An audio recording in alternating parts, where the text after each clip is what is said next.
लिखा है कि महापुरुषों के आसन पर, जप भजन करने वालों के आसन पर पाम न पड़ जाए पुण्य क्षीण हो जाए। स्पष्ट वर्णन है।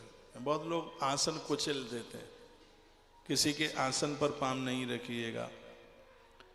वस्त्रम, बड़ा अद्भुत वर्णन किया। कोई साधु महापुरुष महात्मा लोग आते हैं, आपने उनके कपड़े धो दिए और आपने अपने भी कपड़े धोए।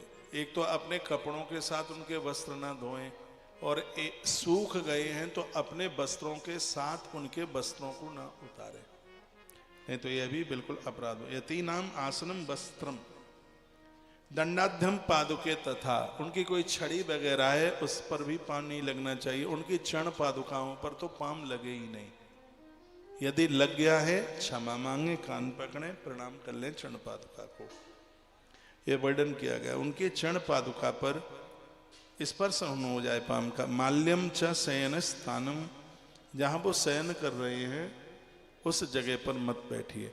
जो माला उन्होंने पहनी है और उन्होंने उतार के खूंटी पर लटका दी और आपने उनकी माला खुद पहन ली, तो इसको अपराध माना गया है।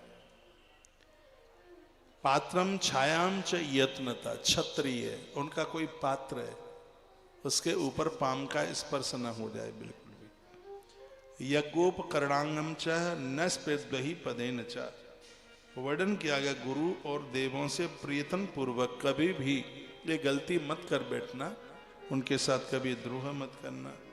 यदि प्रमाद बस ऐसा हो जाए तो वर्णन किया गया है, कहा गया है कि 10 प्रणव का जाप। यदि कहीं गुरु जी की चरण पादुका पर पाम लग गया, उनके आसन पर पाम लग गया, तो इसका प्रायश्चित कितना है? 10 बार ओम ओम ओम ओम ओम ओम ओम ओम ओम ओम ओम ओम, ये 10 बार कम से कम उच्चारण कीजिए। भगवान की किसी चीज पर, बहुत बड़ी बात है, भगवान की कोई पोशाक है, कोई सामान पूजा पाठ का है और उसके ऊपर पाम लग जाए, कन्या से पाम लग जाए, कन्या बहुत पूज्य, तो यहाँ कहा गया तत्काल कन्या के पाम छू लो और 10 बार ओमकार का उच्चारण करो, तो उस समय उस अपराध का प्रायश्चित हो जाएगा। ये लिखने, समझने और याद करने के लायक बात है कि माला पर पाम लग गया, फूल नीचे पड़ा हुआ है, पुष्प, दूध फैल गया उसके ऊपर पाम पड़ जाए, दूध को अमृत का, घी फैल गया उसके ऊपर पाम लग जाए, तो इसमें यह वर्णन किया गया कि 10 बार ओमकार का उच्चारण कीजिए, तो इस अपराध से फिर प्रायश्चित हो जाता है।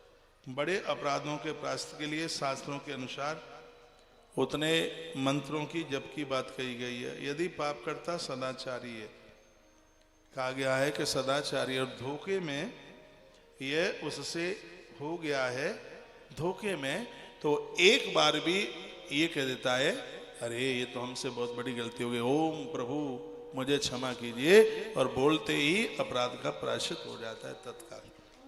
सदाचारियों के लिए बात कही गई है। कहा गया सभी उपपात की निर्धारित संख्या इसमें वर्णित की गई है।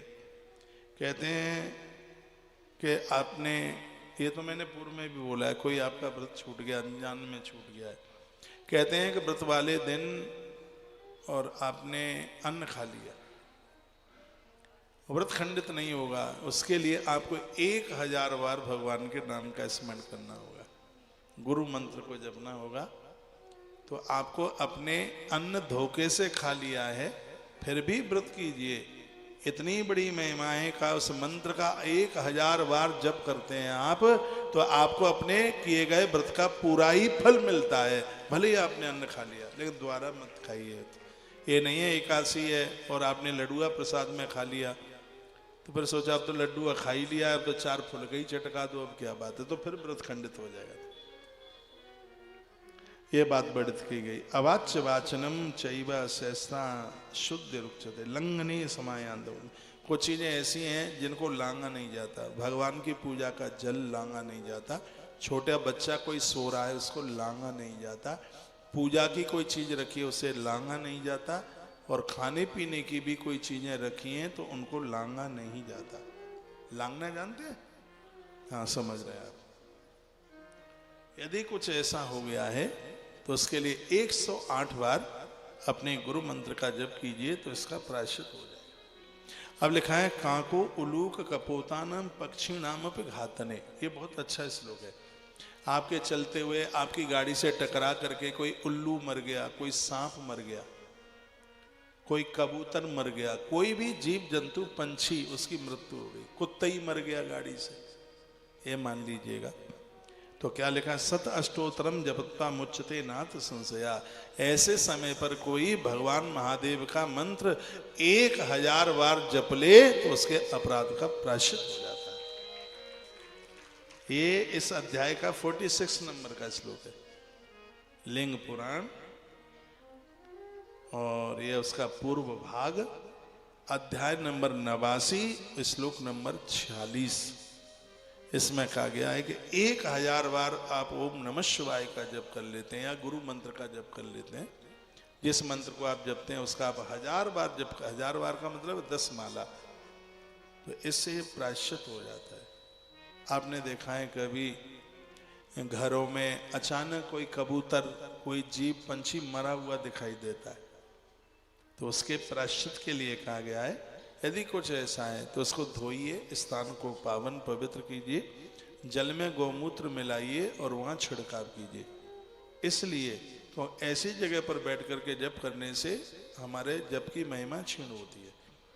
कहा उसको ऐसे पावन कीजिए और 108 बार वहाँ पर आपको ओम नमः शिवाय का जप करना है।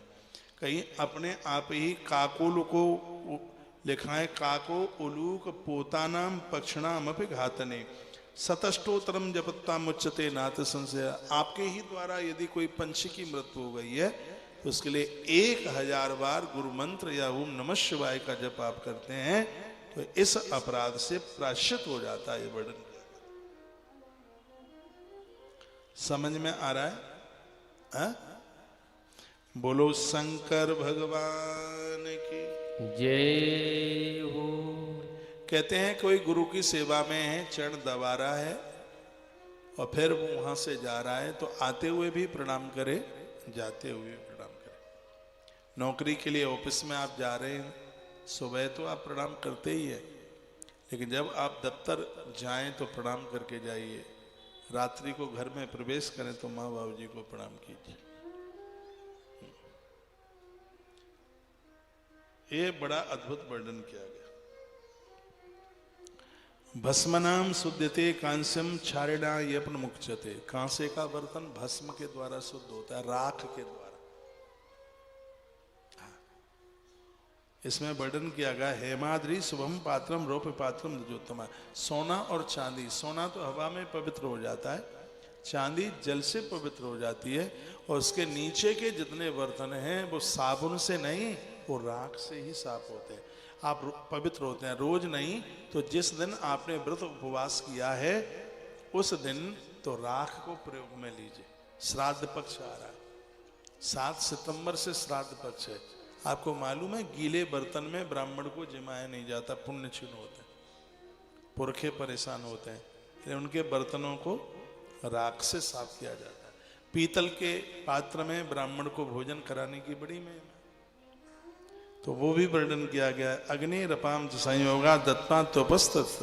अग्नि के संपर्क में आकर के हर चीज पावन हो जाती है, पवित्र हो जाती है। भूमिस्थ मुदकम शुद्धम, भूमि गौ माता की लिपाई करने से, गोबर से लिपाई करने पर शुद्ध हो जाती है।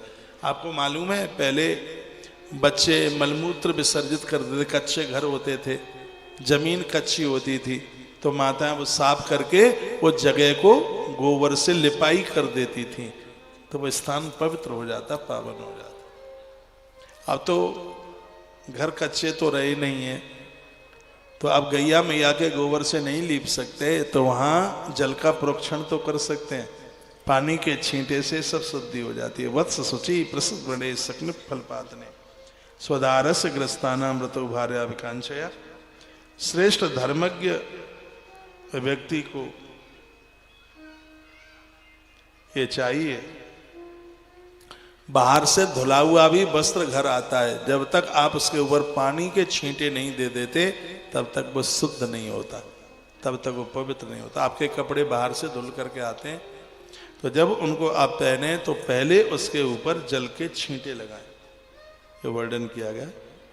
कुसाम बुनान संपरीक्षा गृहान धर्मवित्तम। ये बड़े अद्भुत धर्म की बात कही गई है। सुचरा कर्जम तेसाम स्वाहा, ये वर्णन किया। शरीर के संपर्क में आने पर बहुत चीजें पावन हो जाती हैं, पवित्र हो जाती हैं। मक्खियां, धूल, भूमि, हवा, अग्नि वर्णित की गई। हे ब्राह्मणों, शुद्ध होने पर भगवान की गई पूजा तत्काल भगवान उसे स्वीकार कर लेता है।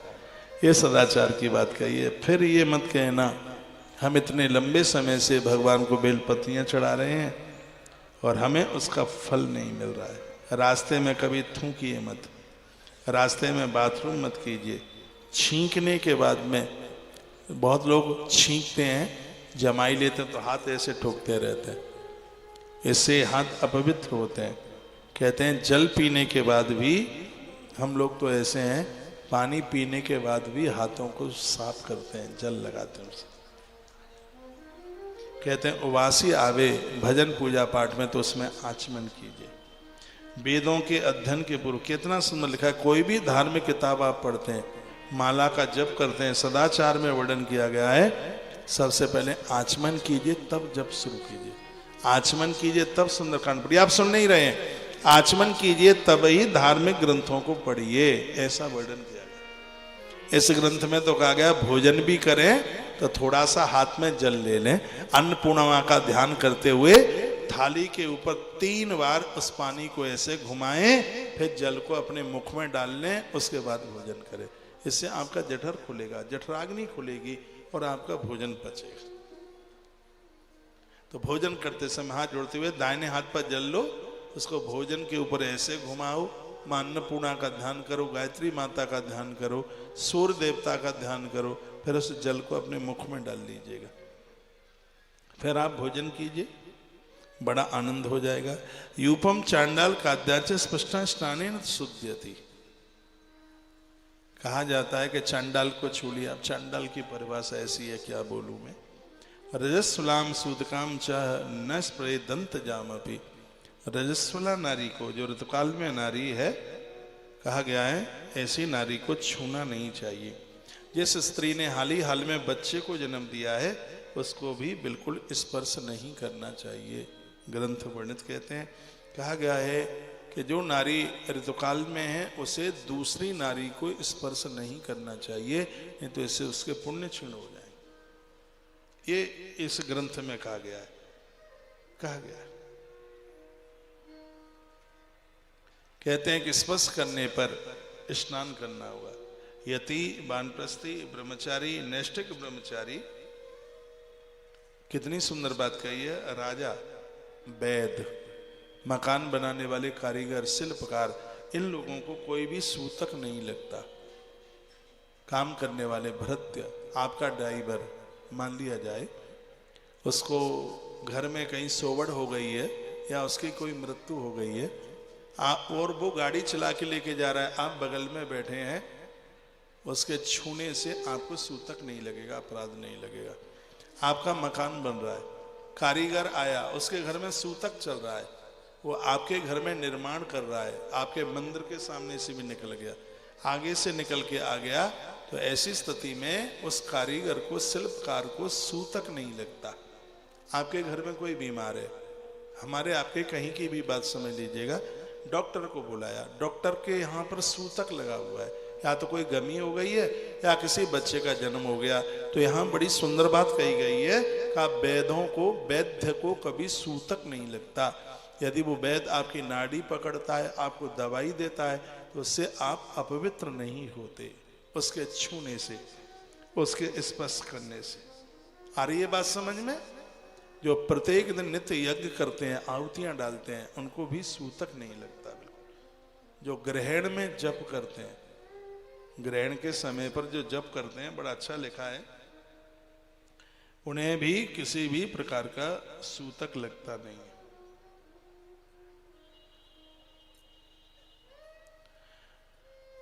अब कहा गया है कि कोई व्यक्ति बाहर था और उसकी मृत्यु हो गई, तो कितने दिन का सूतक मनाना चाहिए। मृत्यु के 6 महीने बाद सूचना मिली है तो 1 दिन का सूतक मनाने की बात कही गई। 1 दिन के सूतक में यदि मृत्यु के सूचना के 5, 4, 6, 7 साल बाद यह सूचना मिली है कि वो व्यक्ति हमारा था और उसकी मृत्यु हो गई है, तो वर्णन किया गया है, कहा गया है कि आंख का पलक ऊपर से नीचे गिरे, इतनी देर के लिए मौन रह लीजिए, दुख मना लीजिए, तो वो सूतक इतने में ही खत्म हो जाता है।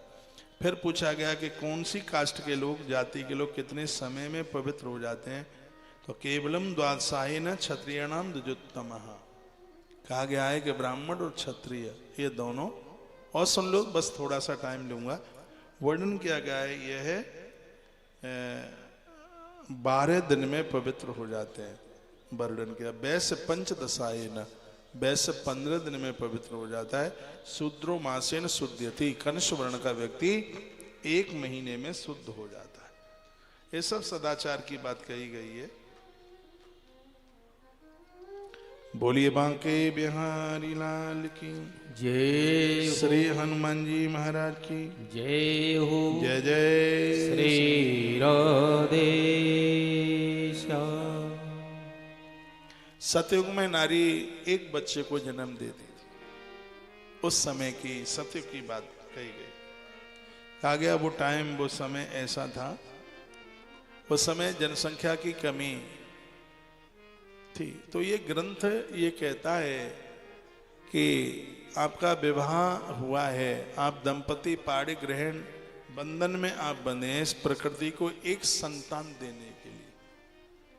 फिर तो वो पति पत्नी दोनों भजन करें, यजन करें, ईश्वरीय आश्रय में रहे, ऐसा वर्णन किया, ऐसा कहा गया। तत्पश्चात कृतयुग में लोग मात्र फल लेकर, पत्तियां लेकर के अपने जीवन का निर्वाह कर लेते थे। त्रेता में ये क्रम टूट गया, लोगों ने अन्न खाया।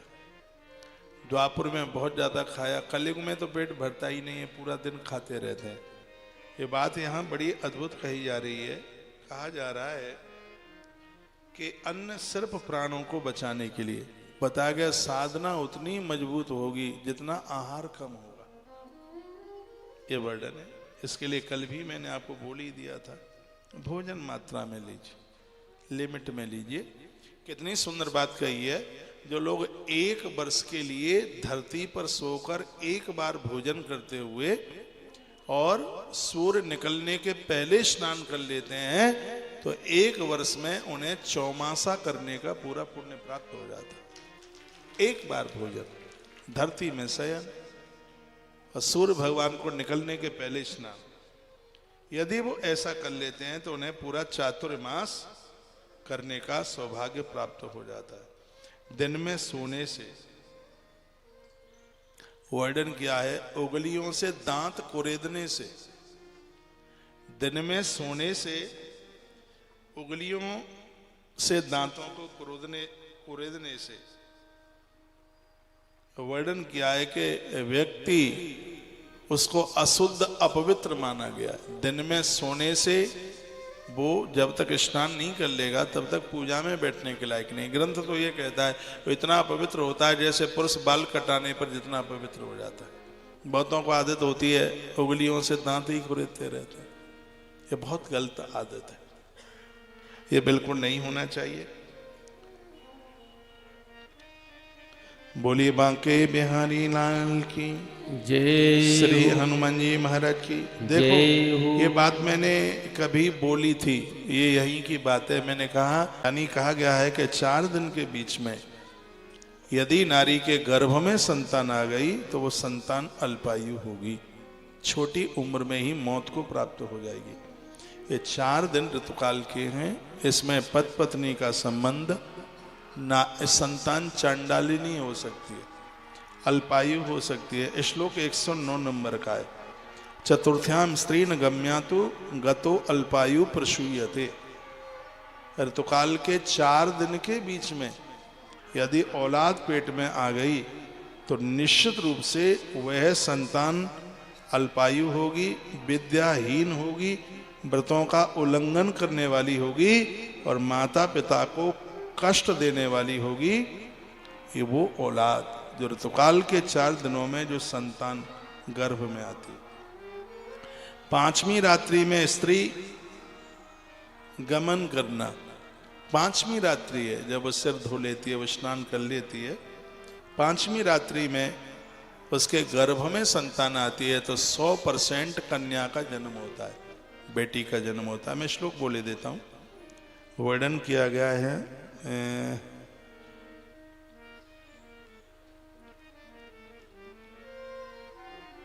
110 नंबर का श्लोक है। कन्या वृथने गंतव्याम पचम्याम विदवतु पुनः। ऋतुकाल के 5वें दिन गर्भ में जो संतान आएगी वो कन्या होगी। तत्पश्चात वर्णन किया कि 6वीं रात्रि को गर्भ में संतान आने वाली वह पुत्र के रूप में होगी। भाग्यवती नारी से 6वें दिन यदि गर्भ में संतान आई है तो वह अच्छे पुत्र को जन्म देने वाली है। ये भी वर्णन किया। 6म्या गम्या महाभागा सत्पुत्र जननी भवेत। 6वें दिन वह पुत्र अत्यधिक मेधावी और आज्ञाकारी होगा। जो ऋतुकाल के पहले दिन से गिनती करें तो 6वें दिन गर्भ में संतान आने वाली पुत्र, और पुत्र भी माता पिता का आज्ञाकारी। पुत्र उसे ही कहते हैं जो पुम नाम के नरक से माता पिता को इस कष्ट से बचाए, वही पुत्र है। ऐसे पुत्र को जन्म नारी देती है। 113 नंबर के श्लोक में कहा गया है, बोले देता हूं, पुमती नरकस्य आख्या दुखम च नरकम विदु पुशस्त्राणान मितम पुत्रम तदा अभूतम प्रसूयते। तो रजो धर्म के जो 6वीं जो रात्रि है तो उस दिन गर्भ में आने वाली संतान, उस रात्रि में दिन में गर्भ में संतान का आना शुभ नहीं है। गर्भ में संतान रात्रि के समय की बात कही गई है, का वो माता पिता को नरक से बचाने वाली संतान होगी। बेटी चाहने वाले स्त्री पुरुष को 7वीं रात्रि को स्त्री गमन करना चाहिए, जिससे उन्हें कन्या रत्न की प्राप्ति होती है।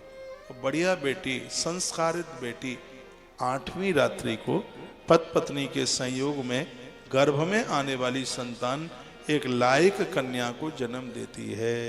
ये वर्णन है, लिखा है, अष्टम्याम सप्तम्याम चैव कन्यार्थी गच्छे सैव प्रसूयते। बढ़िया कन्या चाहने वाले स्त्री पुरुष को चाहिए कि वो 7वीं रात्रि को गर्भ में आने वाली संतान बढ़िया बेटी को जन्म देती है। यदि 8वीं रात्रि पति पत्नी का जो संबंध है सर्वगुण संपन्न पुत्र को पैदा करते हैं। 8वीं रात्रि श्लोक के अनुसार बताया गया है, अष्टम्याम सर्व संपन्नम तनयम संप्रसूयते। ये बातें मेरे लिए कहना जरूरी है अच्छी संतान को जन्म देने के लिए। कहा गया उसके लिए 8वीं रात्रि है जिसमें बेटे का जन्म होगा और बेटा भी सुलक्षण होगा। कन्या चाहने वाले लोगों को 9वीं रात्रि में पति पत्नी का संबंध है, इससे भी बेटी पैदा होती है और ऐसी कन्या जन्म लेती है जो दोनों कुलों को पावन कर देती है। 9वीं रात्रि पति का घर भी और पिता का घर भी। 9वीं रात्रि इतनी अद्भुत है, बहुत ज्यादा विशेष है कन्या प्राप्ति के लिए।